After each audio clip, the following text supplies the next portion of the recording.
नमस्ते दोस्तों, स्वागत है आपका फिर से कोडिंग है चैनल पर। CSS लेवल 2 में हम सिलेक्टर्स और सूडो एलिमेंट्स के बारे में सीख रहे थे। पिछली वीडियो में हमने सूडो एलिमेंट्स को समझा था, जैसे फर्स्ट लेटर, फर्स्ट लाइन और सिलेक्शन। आज की वीडियो में हम एक बहुत ही इम्पोर्टेंट कॉन्सेप्ट को समझने वाले हैं, कैस्केड इन CSS। और ये समझना जरूरी है क्योंकि CSS का फुल फॉर्म ही है कैस्केड स्टाइल शीट्स। तो चलिए समझते हैं इसका एक्चुअल मीनिंग। दोस्तों, जब हम एक ही एलिमेंट के लिए मल्टीपल CSS रूल लिख देते हैं तो ब्राउज़र के पास कंफ्यूजन होता है कि कौन सा स्टाइल अप्लाई करना है। इस कंफ्यूजन को सॉल्व करने के लिए ब्राउज़र एक कास्केड एल्गोरिथम यूज़ करता है। कास्केड का सिंपल मतलब है प्रायोरिटी के हिसाब से डिसाइड करना कि कौन सा स्टाइल एलिमेंट पर अप्लाई होगा।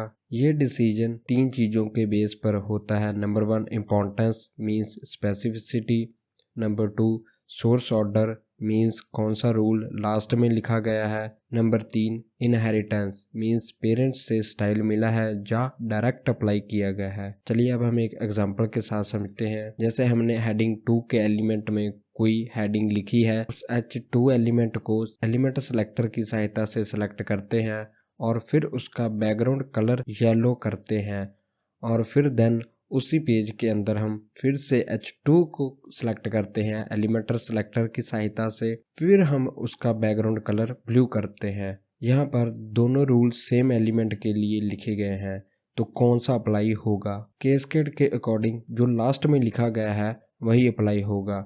इस केस में H2 का जो ये वाला रूल लिखा गया है बैकग्राउंड कलर ब्लू, यही शो होगा। मीन्स H2 का बैकग्राउंड क्या हो जाएगा? ब्लू कलर का हो जाएगा। चलिए अब हम इसको VS कोड में समझते हैं। इस एग्जांपल को हम प्रैक्टिस करते हैं। तो यहाँ पे मैंने HTML का एक पेज क्रिएट कर लिया है पहले से ही, और यहाँ पे एक्सटर्नल CSS फाइल को सिलेक्ट कर लिया है। तो पहले मैं लिखता हूँ H2 हेडिंग एलिमेंट को, और इसके अंदर मैं एक हेडिंग लिख देता हूँ जैसे कोडिंग हेयर।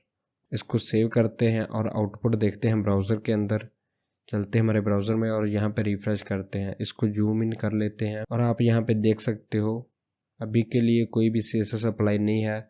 हम यहाँ पे इसको सिलेक्ट करते हैं H2 को एलिमेंटर सेलेक्टर की सहायता से, फिर इस कर्ली ब्रेसेस के अंदर हम इसका बैकग्राउंड कलर चेंज करते हैं। जैसे यहाँ पे पहले हम करते हैं येलो, अब करते हैं सेव।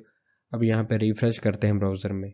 आप यहाँ पे देख सकते हो इसका बैकग्राउंड कलर येलो हो चुका है। जेकर फिर से H2 को एलिमेंटर सेलेक्टर की सहायता से सिलेक्ट करें तो और फिर उसके अंदर स्टाइलिंग पास करें। जैसे फिर से मैं बैकग्राउंड कलर चेंज करना चाहता हूँ, का बैकग्राउंड कलर करना चाहता हूँ मैं रेड।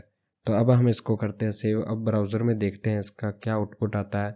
तो यहाँ पे आप देख सकते हो जो हमने पहले H2 में CSS अप्लाई की थी, जो यहाँ पे H2 के अंदर हमने येलो बैकग्राउंड कलर पास किया था, उसको यहाँ पे उसने ओवरराइड कर दिया इस H2 ने। यही अगर हम इस H2 को कट करके इसके पहले लिख देते हैं, तो यहाँ पे हम इसको यहाँ पे लिख देते हैं, और अब जो हमने पहले H2 लिखा है उसके अंदर बैकग्राउंड का कलर है रेड और दूसरे के अंदर है बैकग्राउंड येलो। अब हम करते हैं सेव। अब यहाँ पे करते हैं रिफ्रेश। अब आप यहाँ पे देख सकते हो यहाँ पे येलो कलर आ चुका है। तो ब्राउज़र क्या कर रहा है, वो देखता है लास्ट में कौन सी CSS लिखी गई है। मीन्स जेकर हम यहाँ पे एक और CSS फाइल बनाएं, उसमें भी हम यही सेम स्टाइल पास करें इस HTML पेज के लिए। जैसे यहाँ पे हम एक और CSS फाइल बनाते हैं, जैसे यहाँ पे लिखते हैं style2.css। जो हमने न्यू फाइल बनाई है CSS वाली style2, उसको हम यहाँ पे लिंक कर लेते हैं लिंक टैग की सहायता से, और इसमें हम पाथ दे देंगे और ये रही हमारी फाइल का पाथ। और अब हम इसको यहाँ पे सेव कर लेते हैं और इसके अंदर हम फिर से H2 को सिलेक्ट करते हैं एलिमेंटर सेलेक्टर की सहायता से, और यहाँ पे भी हम इसका बैकग्राउंड कलर कर देते हैं ब्लू। और अब हम यहाँ पे सेव करते हैं। अब आप यहाँ पे देखना जो हमारी स्टाइल 1 है वो यहाँ पे है और जो स्टाइल 2 है वो उसके नीचे है। मीन्स ये पहले नंबर पे है, ये दूसरे नंबर पे है, जो दूसरे नंबर पे है वो लास्ट में है। तो अब देखते हैं किसकी स्टाइलिंग अप्लाई होती है। यहाँ पे हम रिफ्रेश करते हैं। आप यहाँ पे देख सकते हो जब मैंने रिफ्रेश किया तो इसने किसकी स्टाइलिंग ली, इसने स्टाइल 2 वाली फाइल को एक्सेस किया। मींस इसके अंदर जो भी CSS लिखी गई होगी H2 के लिए उसको अप्लाई किया और बाकी की जो हमने style.css फाइल में CSS लिखी थी उसको ओवरराइड कर दिया। क्यों? क्योंकि ब्राउज़र उसी स्टाइल को मानता है जो लास्ट में लिखी गई है। अगर हम इसको ऊपर कर देते हैं तो जैसे मैंने यहाँ पे स्टाइल 2 को ऊपर कर दिया है, अब हम करते हैं सेव। अब देखते हैं कौन सी CSS अप्लाई होती है। यहाँ पे style.css फाइल को अप्लाई किया गया है जो इसके अंदर CSS लिखी गई है। अब हम एक फाइल को यहाँ से कट कर देते हैं, जैसे हम इसको अनलिंक कर देते हैं। अब हम सिंपल यूज़ करेंगे हमारी style.css फाइल को और यहाँ पे हम इसको सेव करते हैं। और यहाँ पे एक और एग्जांपल लेते हैं। यहाँ पे हम H2 को एक ID एट्रीब्यूट दे देते हैं और ID एट्रीब्यूट के अंदर हम वैल्यू दे देते हैं जैसे कोडिंग। और अब हम इसको करते हैं सेव। हम यहाँ पे इस H2 को सिलेक्ट करते हैं ID एट्रीब्यूट के सहायता से, मीन्स ID सिलेक्टर से। ID सिलेक्टर को सिलेक्ट करने के लिए हम सबसे पहले लिखते हैं हैश सिंबल और फिर जो ID एट्रीब्यूट के अंदर वैल्यू पास की थी उसको लिखते हैं यहाँ पे और करली ब्रेसेस के अंदर हम फिर CSS अप्लाई करते हैं। जैसे इसका बैकग्राउंड क्या करना चाहते हैं, ब्राउन की जगह हम यहाँ पे इसको ऐसा कलर पास कर देते हैं RGB के अंदर। अब हम इसको करते हैं सेव। अब यहाँ पे हम करते हैं रिफ्रेश।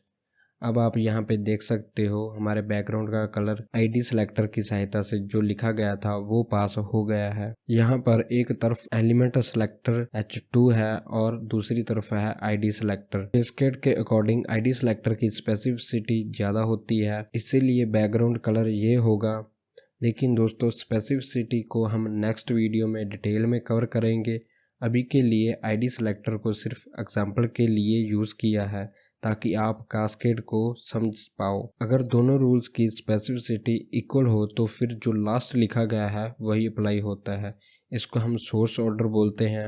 एक सिंपल रियल लाइफ एग्जांपल लो। मान लो आप एक क्लासरूम में हो जहां टीचर ने रूल बनाया सब स्टूडेंट्स ने ब्लू पेन यूज़ करना है, लेकिन फिर टीचर ने स्पेशली बोला राहुल तुम रेड पेन यूज़ करोगे। तो ऑब्वियस है कि जनरल रूल सबके लिए होगा लेकिन राहुल पर स्पेसिफिक रूल अप्लाई होगा। यही है कास्केड का concept. Specific rule general rule को ओवरराइड कर देते हैं। तो दोस्तों अब आपके लिए एक छोटा सा टास्क है। एक पैराग्राफ बनाओ जिसमें एक ही एलिमेंट के लिए मल्टीपल CSS रूल्स लिखो।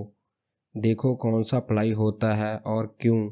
ID सिलेक्टर और एलिमेंट सिलेक्टर दोनों को लिखो और चेक करो कौन सी प्रायोरिटी लेता है। और याद रखो स्पेसिफिसिटी को हम नेक्स्ट वीडियो में और डिटेल में समझेंगे।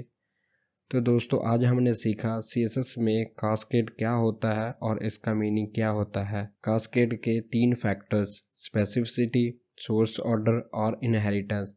एग्जाम्पल की हेल्प से हमने देखा कौन सा स्टाइल लास्ट में अप्लाई होता है।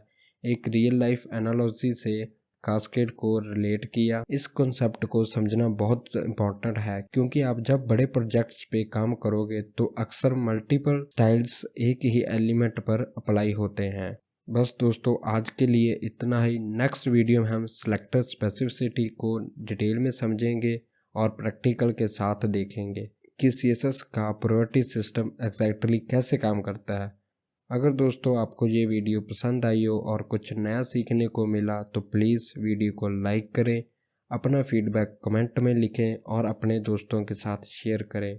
और हाँ, चैनल को सब्सक्राइब करना ना भूलें ताकि आप हमारे step by step most tutorials miss ना करें। धन्यवाद दोस्तों, मिलते हैं नेक्स्ट वीडियो में। Happy coding, keep learning.